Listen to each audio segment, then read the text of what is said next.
ha ẹ má bínú torí Ọlọ́run, ẹ má bínú pé mi ò lè kí yín, àjíǹde ara ó máa jẹ́ fún gbogbo yín ní gbogbo ibikíbi tẹ́ bá ti wò mí. Ha Babájídé òtítọ́ jù, Babájídé òtítọ́ jù, àwọn òbí ẹ ò ní fojú sunkún ẹ. Babájídé òtítọ́ jù TVC, àwọn òbí ẹ ò ní fojú sunkún ẹ. Ìwọ náà ó jèrè ọmọ, wo ò ní fojú sunkún ọmọ, ò ní parẹ́ máa yé lára. Ọ̀kan lára àwọn ọmọ ológo nílẹ̀ Yorùbá lọ́lọ́run ṣe ẹ́, Ọlọ́run ò dẹ̀ ní paná ògo ẹ̀. Ẹ wo àṣírí bàǹtàbàǹtà tí El-Rufai àti Babájídé òtítọ́jù jẹ́ kó hàn sọ́mọ Yorùbá. Ẹ jọ̀ọ́ torí Ọlọ́run ẹ̀yin èèyàn, mo kàn fẹ́ súré sọ̀rọ̀ kékeré sí ọ̀rọ̀ yẹn ni kẹ́ ẹ fi wò ó délẹ̀. Ẹ dákun mo fẹ́ kẹ́ ẹ bá mi wò ó. Gbogbo ẹni tó bá jẹ́ ọmọ Yorùbá tẹ̀dẹ̀ fẹ́ ìlọsíwájú fún Yorùbá, tẹ̀ fẹ́ kí Bọ́lá Ahmed Tinubu ó débi tá a fẹ́ kó dé, ẹ jọ̀ọ́ torí Ọlọ́run ẹ bá mi pín kinní yìí yẹ́lẹyẹ̀lẹ. Ẹ jọ̀ọ́ ẹ rí i pé mo ń sọ fún àwọn èèyàn sẹ́ẹ̀ wípé wọ́n fẹ́ ba orúkọ Aṣíwájú Bọ́lá Ahmed Tinubu jẹ́ ni. Ó ní gbogbo ogun tí wọ́n gbé lórí ọ̀rọ̀ election tó ń bọ̀ yìí, ogun tí wọ́n gbé lórí ọ̀rọ̀ epo, ogun tí wọ́n gbé lórí ọ̀rọ̀ owó, gbogbo ẹ̀ kò sí kankan tó ṣe lẹ́yìn ọ̀rọ̀ k'Aṣíwájú ọmọ bá dórí ipò. Ṣùgbọ́n rírò ń tènìyàn, ṣíṣe ni tolúwa. Babájídé òtítọ́jù, àní wá ọtí nílẹ̀ Yorùbá o. Wọn ò ní fi ọ́ sí ẹrù àrù káàkiri o Babájídé òtítọ́jù. Ọlọ́run Lédùmarè yóò máa ṣe ààbò fún ẹ.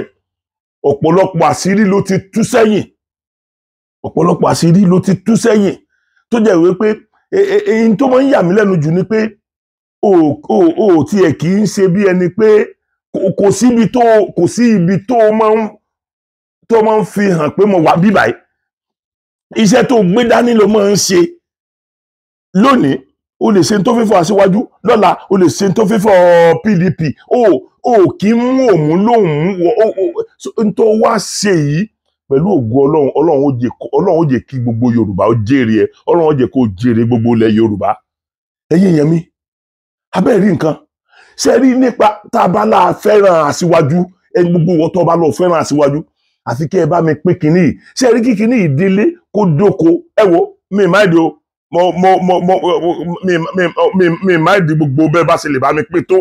Kí kinní yìí délé kó dóko, n ló lè pè wá, n ló lè jẹ́ káwọn èèyàn mọ̀ wípé wọ́n mọ̀ artificial scarcity ni gbogbo nǹkan tó ń ṣẹlẹ̀, artificial scarcity ni o. Ni wọ́n fi lè mọ̀ pé àtowó àti epo wọ́n máa create scarcity yẹn ni. Ẹ jọ̀ọ́ torí Ọlọ́run ẹ bá mi pín, Ọlọ́run ní bayọ̀ yín jẹ́. Ẹ dákun ẹ gbọ́ bí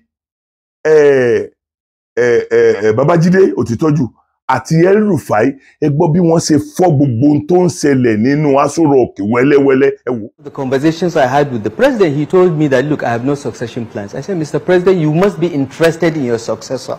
He said, no, the democratic process will produce a successor. I said, no, sir, it doesn't quite work like that. You must have a thought, you must advert your mind to your legacy and who will preserve your legacy. And he said, okay, you have a point, I will think about it. So this was how we began the conversation. But throughout my conversation with President Buhari, up until I believe it was 2020, he did not even have a position. Then in 2020, I asked him a question. I said, look, where do you want your successor to be from? You don't have to anoint anyone. You don't have to pick anyone. I know how you think. You believe in this democratic process. You were converted from being a military dictator to a democrat when you saw the collapse of the Soviet Union without firing a shot. He has told us this story several times. And he said to me, Nasir, why are you asking me this question? After 8 years as president, the next president of Nigeria, under our arrangement, our unspoken arrangement, must be from the south. I said, thank you, Mr. President. Can I go public with this? And he said, go ahead. People would recall that late in 2019 or early in 2020, I was the first governor to come out and say that the next president of Nigeria must be from the south. And So you know, to be fair to Mr. President, he has been consistent in private conversations, even in conversation with some of us as a group. He always said, my next successor has to be from the South. So it was not very difficult for those of us in the APC, particularly the northern governors, to say this is the president's position and we don't need to go back to him. But what happened as the political process started was all kinds of games being played to take control of the party in a way to achieve a certain predetermined conclusion that was not very clear to us at the time. But one of the things that we pushed, and I must say that the Progressive Governors Forum mandated me at a point to go to the president and say, you know, we want you to tell us who you want as chairman of the party. Of course, as usual, the president said, look, why not all of them come out and we vote? We said, no, Mr. President, pick the chairman you are comfortable with. We will all support you. And he said the chairman should be from North Central. And finally, he said Senator Abdullah Adamu. We agreed. Now, once that decision was taken, it was a very clear signal that the next president would be from the South. And so what we did was to say, okay, the current chairman, the last chairman of the party was from South-South, now is going back to North Central, so we flip all positions, South-South go to North Central, North Central go to South-South. That's how we did the rezoning of positions. So having established the leadership of the party and the chairman is Northern, it was simply logical for us that the next president will be from the South, and we were all looking at limiting the competition among the aspirants to picking a Southern candidate. What was of concern to us was at a point when some governors and some senior members of the party from the North began to get calls from some elements in the villa, nudging them to buy forms to contest the presidency. That began to worry us. So some of us went back to the president, Mr. President, you know, what's going on? The president said, my position has not changed. So there were people that wanted President Buhari, believe it or not, outrageous as it may seem, there are people that were planning within our party for another northerner to succeed President Buhari. And for us as northern APC governors, we had to sit down, look at this situation, look at what we believe our forefathers would do. We are northerners. We are people of honor. We keep our words. And we respond to kindness with kindness. This is the culture, the political culture in the North. This is what Sir Ahmad Bello Sadon of Sokoto practiced. This is what Tafa Abaleo practiced. This is what Aminu Kano practiced. This is what J.S. Starker practiced. And we talked to ourselves and said, we cannot allow this to make headway. We have to take a position.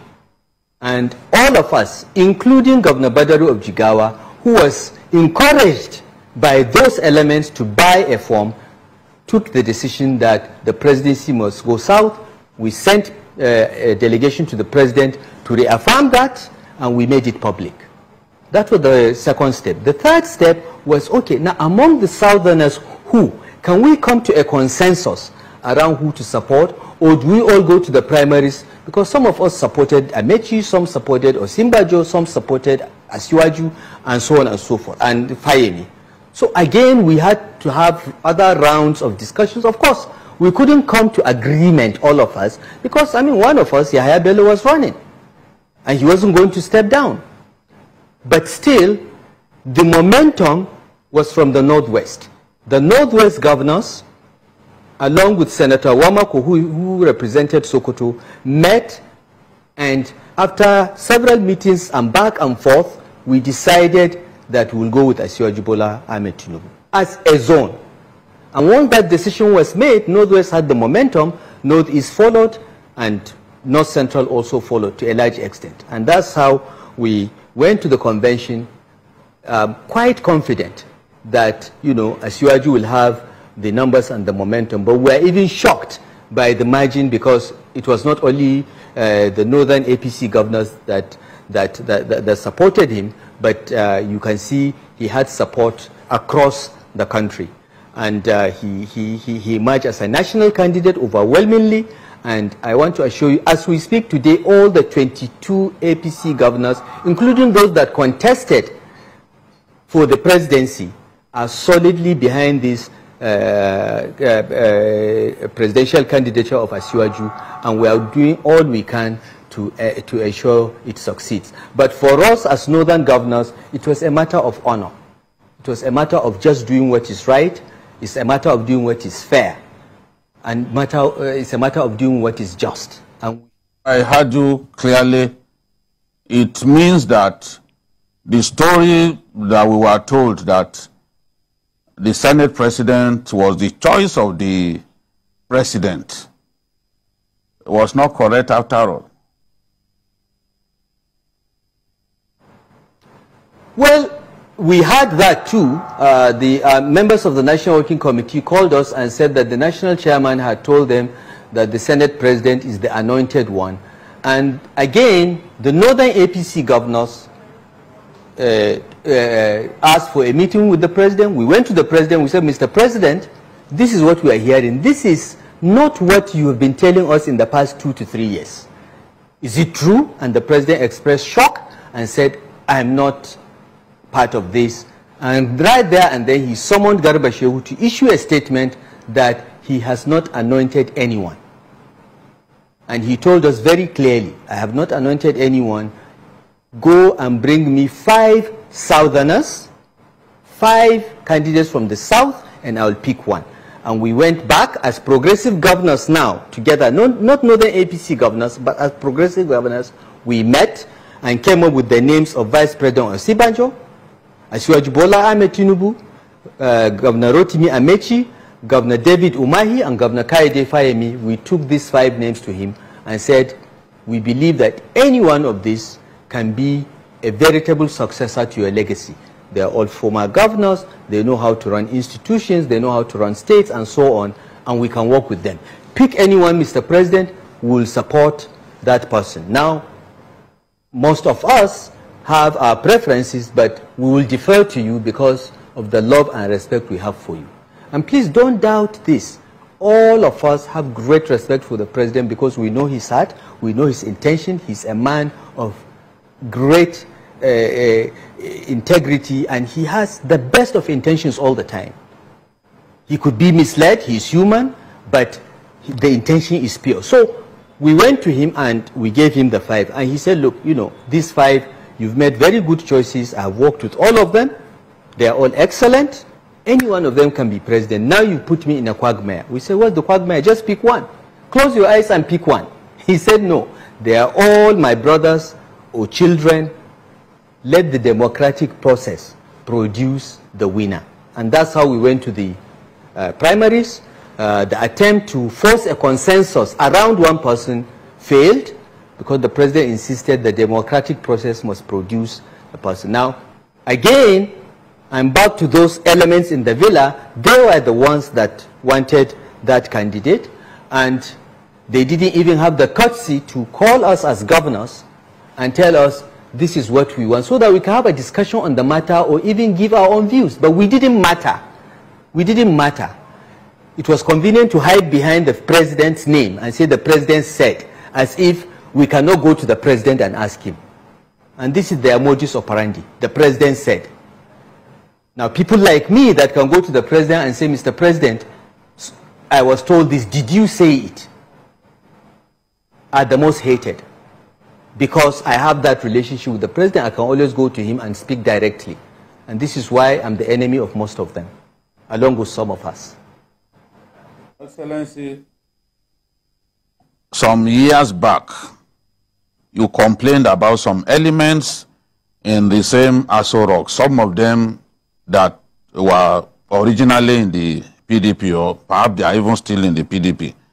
In an interview that you granted Sunday Trust also at that time, the president's wife has also complained about some of these elements and the fact that they were making it difficult for the president to proceed at the right pace to guarantee Nigeria's growth and development.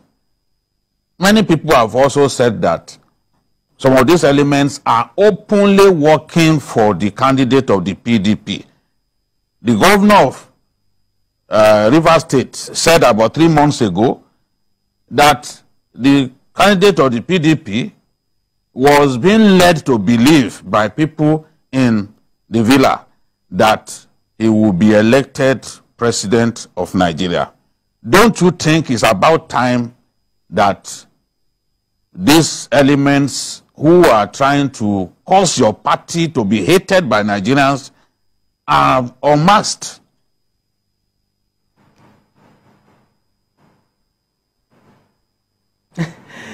Look, unmasking them is not as joyful as defeating them.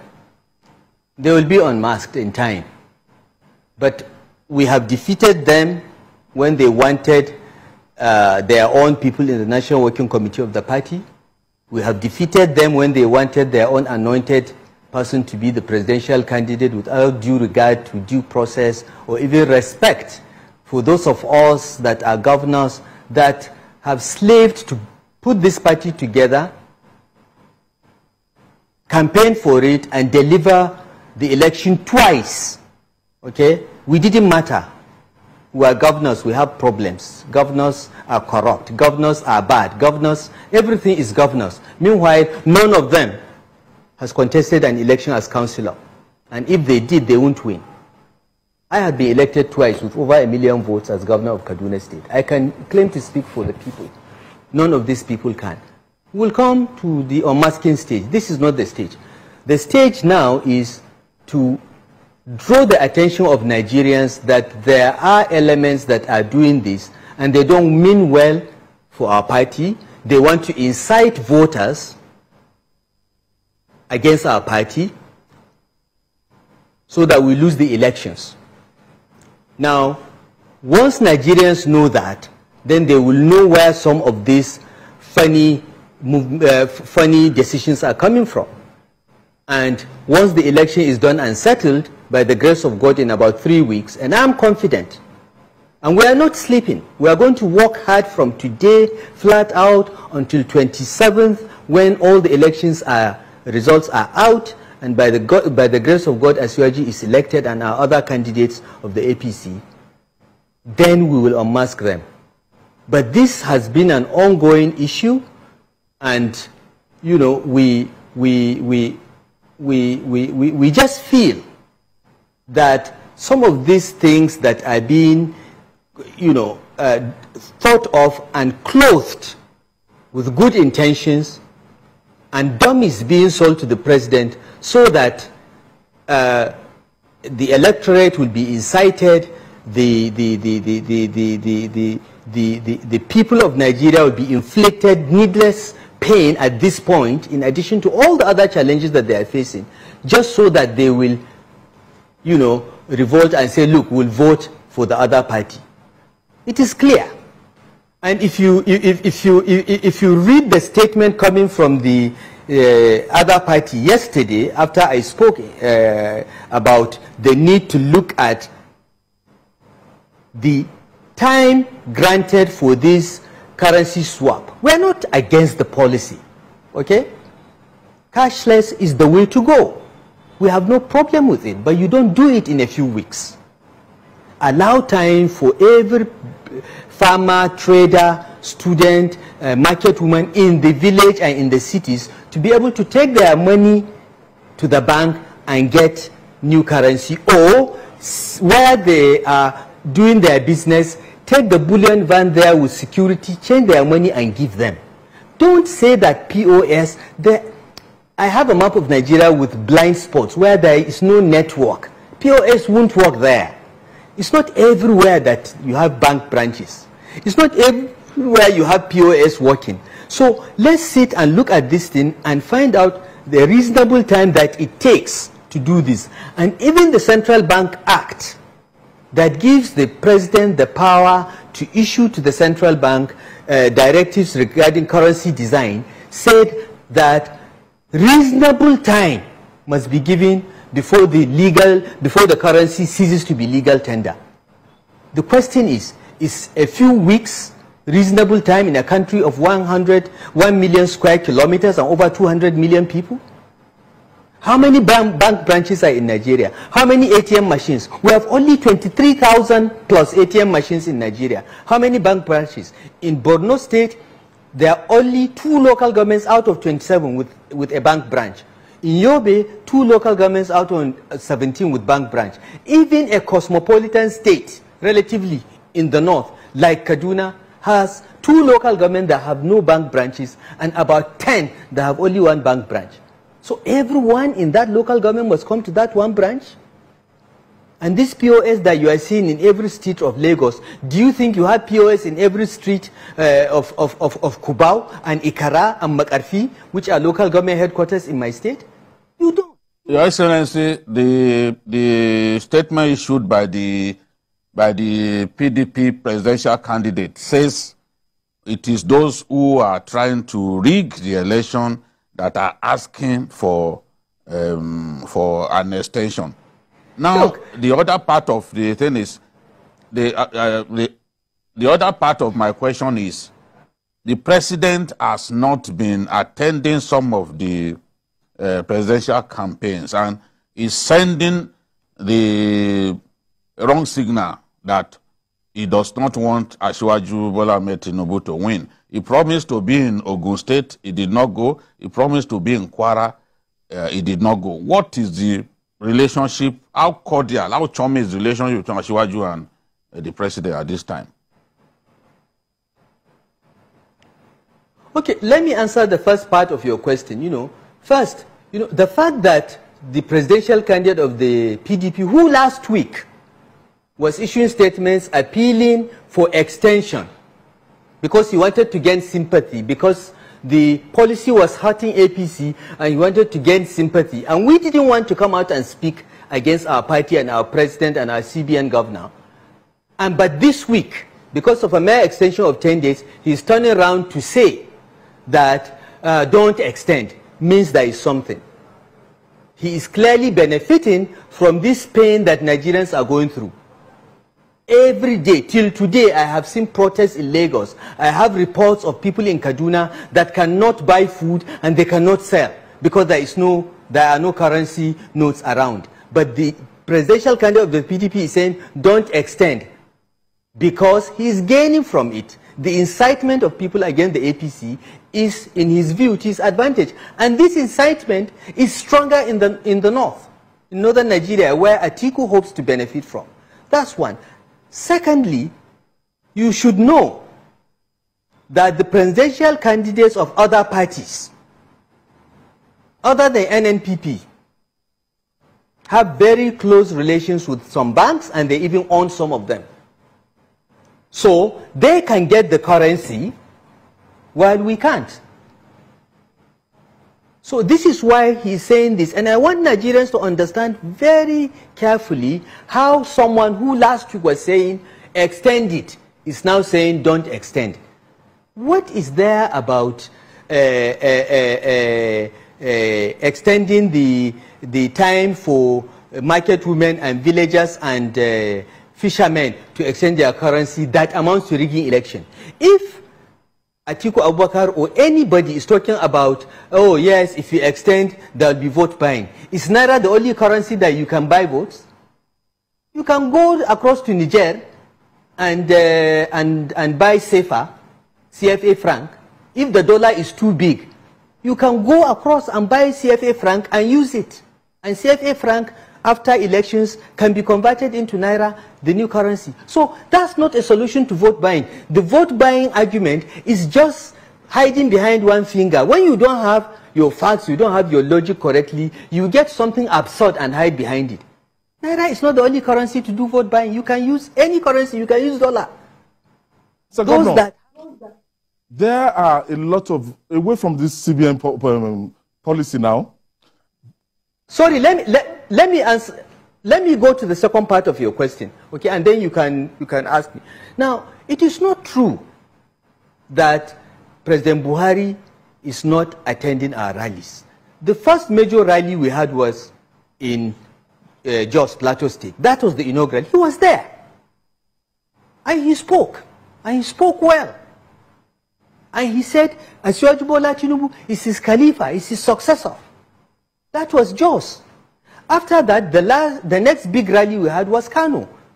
And I saw the president, I said, Mr. President, you are not in Kano. Kano is your place. People of Kano love you. He said, I was not invited. I was not scheduled.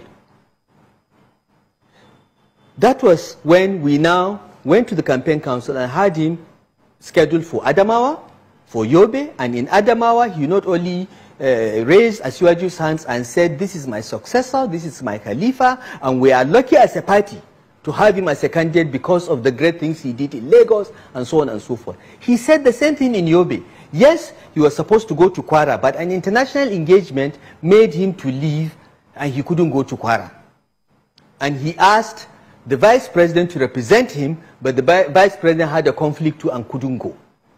I don't know what happened about Ogun, but on the day he was supposed to be in Ogun, he was somewhere else. I think he was in Kano or Katsina or Jigao or something else. So there was a mix-up. It is not true. President Buhari gave birth to the APC, along with Asiwaju Bola Tinubu and Ogbanaya Onu and some people. He will never work against the APC. He will never do that. He may not go out of his way to help us like other presidents used to do, rig elections for their party. He has that integrity. He will not lift a finger to give us an advantage, but he will never, never work against us. It is not true. It is those elements that are doing these things and using his name. I know Buhari well enough to swear by the Quran and by the Almighty God, and I'm a Muslim, that he will never be part of that. None of them even has the audacity to even approach him on the subject. And President Buhari will go to other campaign stops, you will see going forward, but you have to understand he has the primary responsibility of running the country. And as president of Nigeria, it is his job when he speaks as president to say that, you know, I will do everything to make sure there is security, level playing field, and so on. But when he is with us as an APC leader, he endorses our candidates. He praises Asiwaju, and the relationship between them is excellent. All those that are putting those rumors are wishing that that would happen. It happened. Regarding the 2023 presidential election and some opinion polls put together, Peter Obi of the Labour Party ahead of others. How will you rate the chances of your party's candidates in the face of this? Opinion polls are distorted. Look, data analytics is one area that I'm in love with. When I was a student at the Kennedy School of Government, I was a teaching assistant for statistics. So I understand these things. I'm not talking as a politician or as a layman. I understand these things. The most important thing in looking at any opinion poll is the sample followed by the methodology.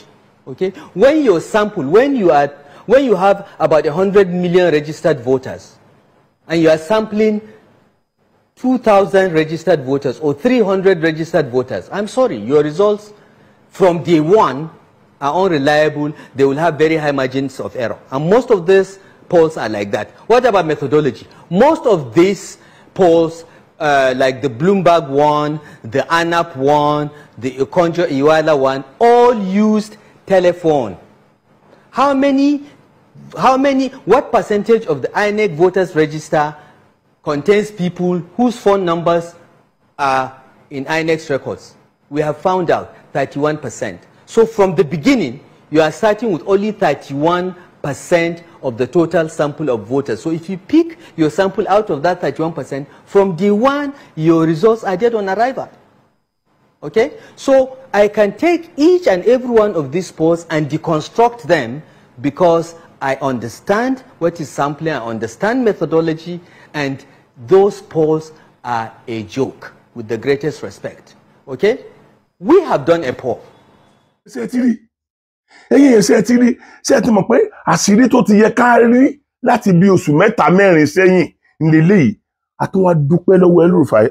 El-Rufai, ìwọ náà Ọlọ́run ní jẹ́ kó sórí burúkú o ní fojú sunkún ọmọ El-Rufai. O ní fojú sunkún ọmọ o. Ṣé rí kíní yìí a ní láti pín dé gbogbo ibi tó yẹ ká pín dé káwọn èèyàn ó mọ ohun tó ń ṣẹlẹ̀ lórí ọ̀rọ̀ Aṣíwájú ká ẹ mọ̀ bí ẹyọ ẹnìkan ṣe ní ọ̀tá tó báyìí kò yé mi àtijọ́ aláyé ti ń dáyé lẹ́nìkan kì í ti sọ̀pọ̀tì ẹnìkan àtijọ́ aláyé ti dáyé lẹ́nìkan ò kì í ti ń láìkì ẹnìkan èmi ò sọ pé gbogbo wa la gbọ́dọ̀ láìkì Aṣíwájú Bọ́lá Ahmed Tinubu èmi ò sọ pé gbogbo wa la gbọ́dọ̀ sọ̀pọ̀tì Aṣíwájú Bọ́lá Ahmed Tinubu ṣùgbọ́n èwo làbùrọ̀ tó go extra mile láti dínà mọ́ láti máa block way gbogbo ẹnikẹ́ni tó bá lọ́wọ́ nínú pé kí wọ́n máa block ọ̀nà mọ́ Aṣíwájú Bọ́lá Ahmed Tinubu wọ́n block ọ̀nà mọ́ ọmọ ẹ̀ wọ́n block ọ̀nà mọ́ òun náà wọ́n block ọ̀nà mọ́ gbogbo òdílé ẹ̀ èmi ò sọ pé àwọn èèyàn kankan ò lè hate ẹ o torí pé nǹkan tó bá kọjú sẹ́nìkan yìí ní ọkọ̀ sẹ́lómi mo gbà pé àwọn kan ò láìkẹ̀ láti jọ aláyé ti dáyé nìyẹn èmi náà tí mò ń sọ̀rọ̀ àwọn kan ò láìkì mi ṣùgbọ́n àwọn èèyàn kan láìkì mi now àwọn tí ò láìkì mi yẹn ẹ wá you don't need to go extra mile láti bà mí jẹ́ n tí n bá ṣe tí ò bá dáa lẹ máa sọ kì í ṣe pé kẹ́ ẹ máa wọ́n ẹ wo gbogbo ohun tó ń ṣẹlẹ̀ yìí ẹ wo òbíṣẹ́ ìparí tiẹ̀ ni ẹ wo ohun tó ń ṣẹlẹ̀ yìí àtọmọ ilé tí Àtíkù náà ó tún gbé jáde lórí ọ̀rọ̀ Aṣíwájú ìyẹn lásán yẹ kó fi yé ẹ̀yin ọmọ Yorùbá wípé Aṣíwájú ò gbà tẹnìkankan nínú wọn ìyẹn lásán ti tó ó ti tó kẹ́ ẹ mọ̀ wípé tAṣíwájú bá dé orí ipò yìí ìyàtọ̀ máa bá ọjọ́ ó yẹ kẹ́ ẹ mọ̀ pé bAṣíwájú bá dé orí ipò yìí ó yẹ kẹ́ ẹ mọ̀ wípé ó di dandan káríwé wà lórí ọ̀rọ̀ pé òmìnira Yorùbá torí pé kò síbi tó náà fẹ́ lọ mọ́ ibi tó ti tin ọ̀pọ̀lọpọ̀ àwọn èèyàn dé lókè pátápátá number 1 yẹn nílò náà fẹ́ dé yẹn kò lẹ́sìn tó burú mẹ́ now tọ́lọ́m bá ti ṣe tó bá ti débẹ̀ tó mọ̀ pé òun náà ti débẹ̀ pé ìtàn ọ̀sán ń pa tòun náà pé òun ṣe olórí orílẹ̀-èdè yìí gbogbo ohun tó ọmọ Yorùbá bá fẹ́ ní òsì ṣẹ́rí àwọn ọ̀rọ̀ kan bẹ tí ò tí ì máa ṣe sọ báyìí ṣùgbọ́n mo promise yín pé ní kété tá a bá ti parí election báyìí bẹ́ẹ̀ ni màá bẹ̀rẹ̀ sí ní sọ àwọn ọ̀rọ̀ yẹn torí pé ìdùnnú lèmi ọmọ fi sọ̀rọ̀ lẹ́yìn election torí ìkọ́bálá agara ìdá oníṣẹ́ Ọlọ́run bí wọ́n ṣe bọ́ lára igi tí kì í ní igi lára bẹ́ẹ̀ ni ọ̀rọ̀ pírẹsidẹ́ǹtì orílẹ̀-èdè yìí yóò tẹ Aṣíwájú Bọ́lá Ahmed Tinubu lọ́wọ́ kó tó dìgbà náà mo kì í yín pojú òfẹ́ra.